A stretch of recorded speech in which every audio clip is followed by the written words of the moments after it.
Drag queens.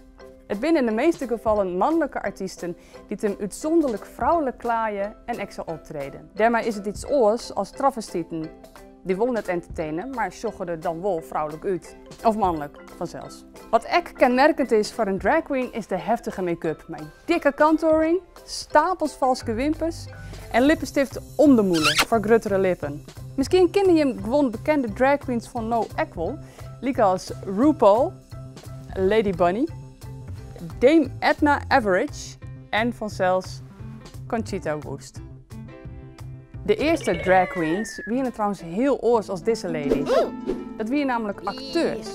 Het zit zo, iets mocht een vrouwje net op het toneel. De rol van een vrouw waard dus altijd spelen door een man. Niet als Romeo en Juliet. Juliet wie eens een man. In een jurk. Met een but. Ja, dan is Conchita Wurst in een net zo vernijnd meer. En de grote vraag is vanzelfs, wat doggen die dames nou precies met hun, lid wat maar gewoon zo nemen, piemel? Daar hebben we een expert voor. Het wegwerken van de man is een kunst op zich. Is het veel werk? Nee. 3 plakbandjes en een gaaf.